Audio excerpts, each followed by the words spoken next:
1 Corinthians 15:45. And so it is written, the first man, Adam, was made a living soul. The last Adam was made a quickening spirit.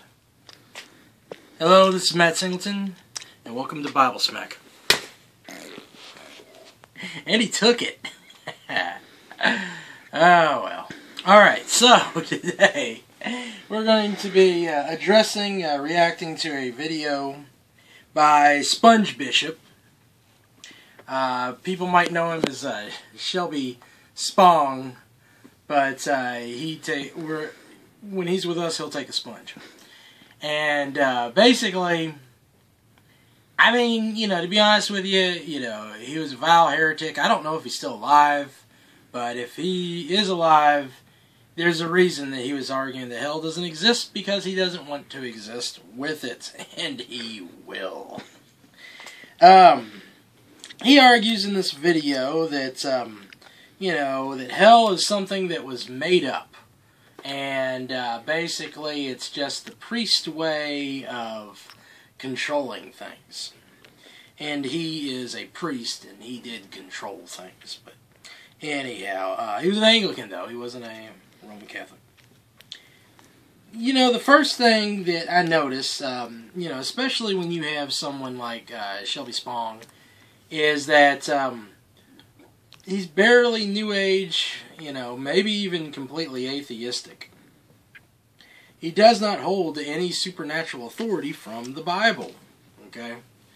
So, if the Bible has no authority, how do you know what the afterlife is like? Okay? You're going to die. Physically, that's what we know. You're going to die. That's it. Okay? So, if that's all you know, then how can you know what the spiritual world is like? Now, we could argue whether there is a spiritual world, and I would say there's a lot of proof that there is. For instance, where is your mind? We've got neuroscience experts, brain surgeons, who have mapped the human brain, and they never found the mind. They never found I think they called it the connecting problem, which, let's say if you're looking at an object, I'm looking at some objects across the room, and I'm seeing different colors. I'm looking at my cameraman, and I'm looking at his lips move ever so. No, it's good. Anyway, it's like I see movement, I see colors, and it is in my brain that these chords go back, and they tell this information. And there's like a little part of the brain where it all goes, but there is no connection. It's all just chords and chords and chords. There's no connection. How is it that we're able to make the connection of colors and movement and sound and all these different things? That is in your mind. But where is your mind? They didn't find the mind. Okay? There's a lot of other concepts, a lot of these mental concepts that we don't find in the outside world and in the environment. But if you believe that everything's materialistic, then everything's supposed to come from the environment. But you do not find the internet in your environment. Okay? It's something that was designed by man. It came from the mind of man. But where is the mind of man? Okay, so there is another world that is not material. But if we're going to go into this world, when we talk about morals, moral right and moral wrong, that is not part of the physical world. So then what is it? It's part of the spiritual world. Okay, it's with our conscience. Now, any psychologist will tell you that one of the biggest psychological problems that man has in his life is the threat of guilt. Guilt comes from condemnation of moral wrong. That is not physical. You say, oh, I can find this point where this thing happened and that person feels guilty because of that thing. No. You can do whatever thing you want to do. It doesn't make that person feel guilt. It may result by implication, but What is guilt? What is morals? It's spiritual. Well, now if we're into this morality, and morality is spiritual, and part of that morality is guilt, guess what? The spiritual world has to deal with guilt. And so the spiritual world would deal with guilt in hell. We have a need for justice, and a justice that goes beyond our court systems. Where do you find that? You find that in hell. So, it seems more rational to me, if I were going to deny anything, to deny the existence of heaven than the existence of hell. Because we have so much of this condemnation left over. We have so much anger. And you can say, well, I forgive, I can ignore. But, as suppressing does not get rid of it. It's something we all see. So basically, there is more of a need for hell than there is for heaven. Some other ideas to think about. Hell is more real. Okay, I already said that one. Now, he says that hell is a control tactic. But if hell were a control tactic, why don't hellfire and brimstone preachers have control over the world? I want you to think about this. When we look at the top religious leaders among the government, among the rich, what do we see? Well, I'll tell you what, in America, the Protestants who make the most money are Anglicans. One of the more richer religions, that people always talk about with conspiracies and stuff, would be the Jews. You know what they both think about hell? They don't believe in hell. Rich people don't give their money too often to people who believe in hell. Why? Guilty conscience?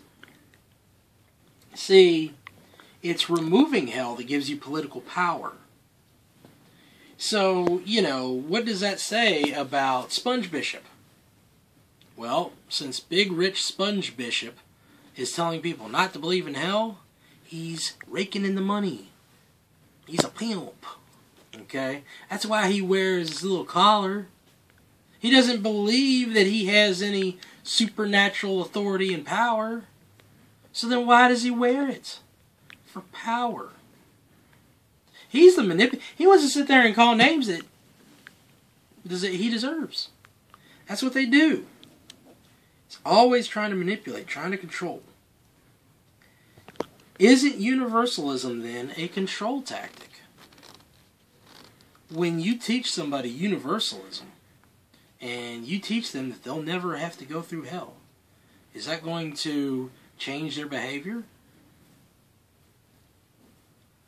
There's always going to be political factors, but once again, what's the truth?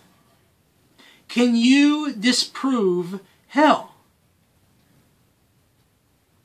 I mean, first of all, the way the Bible has it is that you have two different subjects. One we'll find in the Greek word Hades. The other one, or in the Old Testament, it'll have the word Sheol. The other one we have what's called Gehenna, or the lake of fire. That's a future physical judgment. Okay? And basically, when we look at this, you have a separation that goes on.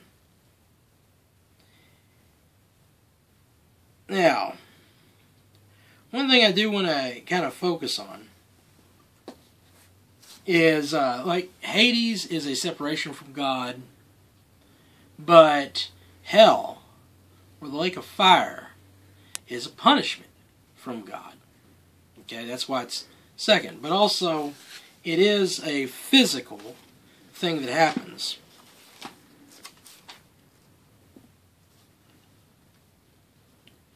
Alright, it says, Revelation 20, And I saw an angel come down from heaven, having the key of the bottomless pit, and a great chain in his hand. And he laid hold on the dragon, that old serpent, which is the devil, and Satan, and bound him 1,000 years, and cast him into the bottomless pit, shut him up, and set a seal on him, that he should deceive the nations no more till the 1,000 years should be fulfilled. And after that he must be loosed for a season. And I saw thrones, and they that sat upon them, and the judgment was given unto them. And I saw the souls of them that were beheaded for the witness of Jesus Christ, and for the word of God, and which had not worshipped the beast, neither his image, neither received his mark upon their foreheads and their hands. And they lived and reigned with Jesus 1,000 years. But the rest of the dead lived not again until the 1,000 years were finished. Now, 1,000 years of the millennium, I cover that in another video. But he says, the rest of the dead lived not again until the 1,000 years were finished. This is the first resurrection. Blessed and holy is he that hath part in the first resurrection. On such the second death hath no power, and shall reign with him 1,000 years. So you have the resurrection, and then you have people who are still dead. And it says, when 1,000 years expired, Satan shall be loosed and out of his prison, shall go out to deceive the nations, which the four corners of the earth. And let me see if I need to skip down a little bit. Alright, skip down to verse 13 of Revelation 20. And the sea, that's Hades, gave up the dead which were in it, and death and hell delivered up the dead which were in them. And they were judged, every man according to his words. Okay, and then it says, verse 14, and death and hell were cast in the lake of fire. So, death is kind of puked out on Judgment Day. So, what does that mean? Let me go over again. It says, the sea gave up the dead. Okay, that is a resurrection. Okay, because they're not dead because hell's been cast out. Alright, Jesus talks about it a little bit here. John chapter 5. Let's see if I can find it. See here. For as the Father raiseth up the dead and quickeneth them, even so the Son quickeneth whom he will. And let's see here.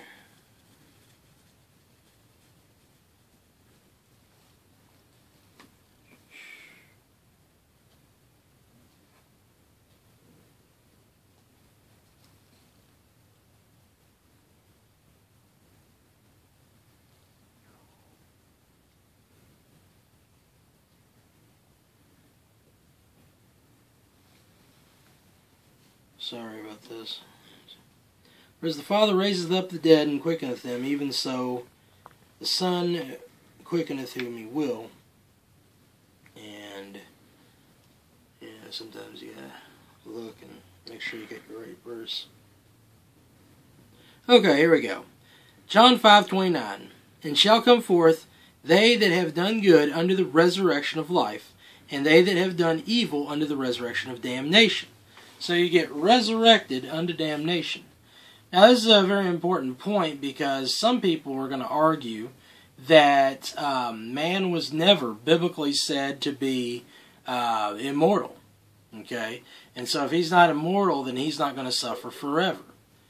Well, the scripture's pretty clear that he suffers forever, but here it is, it says there's a resurrection of damnation. So what happens when you get resurrected? Well, your mortality takes off immortality. That's a good thing. You know, Jesus comes back, he puts everything right, everybody's resurrected. But the problem is that you weren't with Jesus. So when you get resurrected, guess what happens? Then you have to face the punishment and the wrath of God. Now, one issue they'll throw up is that, you know, they have verses in the Bible that says a soul will die, okay? Because the soul is part of your conscience. But it's not necessarily the spirit. That's why I gave that verse earlier. I'll just read it one more time. 1 Corinthians 15. Let's say it was 49 or 45. Let's see.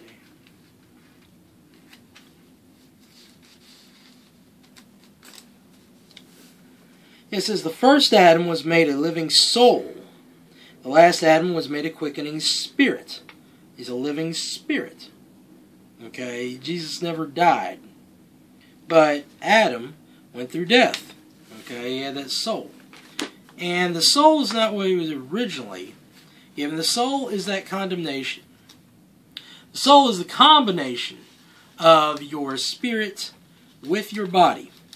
And this is in Genesis, I believe it's 2:7.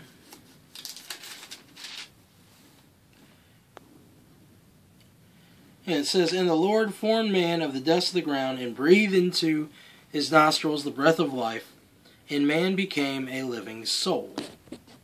Okay, so he had the breath of life, that's the spirit right there. Okay? He was given that spirit, and man became a living soul. So that's what happens, that you die. But the Old Testament is a message about how to live your life in this life. You think about Deuteronomy, choose this day whom you will serve, choose life that you may live. I set before you life and death. That's literal, life and death. But when we get into the New Testament, we start talking about a kingdom that's of heaven. We start talking about the afterlife. Okay? And that's why Jesus will start talking about hell at that point. Now, one to look up at home is Mark 9:44 through about 50. It'll talk a little bit about hell. Hell is a reality. Hell gets the whole thing understood. Okay? Your morals, sin, salvation. That's why Sponge Bishop says, "Oh, well, I was in that tradition," but it's not about that. It's becoming a better man or a better human. Couldn't say man because that's not feminist enough. But basically he says it's about becoming a better human, but he never identifies what a human is. I mean, according to evolution, and he does believe in evolution, man descended from the monkeys, and then you go back to the fish, and then you go back to the plants, and then you go back to the dirt, and then you go back to a rock. Okay, so, it's becoming a better human. What does that mean? Nobody knows, nobody cares, because there is no judgment objectively on what that is. So then what the crap is he talking about? He's just putting this together as part of his false gospel. And he says, there's this new vision emerging. Now we got something called the emergent church movement. And some of these leaders want to get rid of the concept of hell. It's false gospel. The emergent church is, putting in a lot of postmodern ideas. Okay? And what's postmodernism? Well, that's a spin-off of atheism. Okay, to be honest with you, it comes from Friedrich Nietzsche. Alright, ultimately, anyhow. I know that, there were some Nazis and they kind of became postmodernists. That started the postmodern movement. The Nazis were into Nietzsche. But anyways, basically, that's what you have. You have this bullcrap lie, and this guy is putting his evolution into his religion. But what does he have to prove that it's true? Nothing, because he doesn't have a will for truth. He has a will to power. That is a power play. These are scum-sucking cons. And they want to con you. And they want to pimp you. You just sit there and wear a collar for nothing. Okay? He can't even sacramentally save a soul. Okay? Because he doesn't have any authority. This is where you get the authority. The authority comes from God. It doesn't come from man. And that's the only way that you're going to have salvation. Because I guarantee you, it doesn't matter if you don't believe in hell. You think that's going to stop it from burning you? Can you stop hell? Can you stop death? It's happening. Do you ever feel guilty when you start acting selfish and you see the destruction of your ways? It doesn't matter. Lie all you want. It's only going to get hotter. It's only growing more. The only way out is the sacrifice in blood of the only begotten Son of God, Jesus Christ. And if you will take His forgiveness and trust Him, then you can have salvation from hell.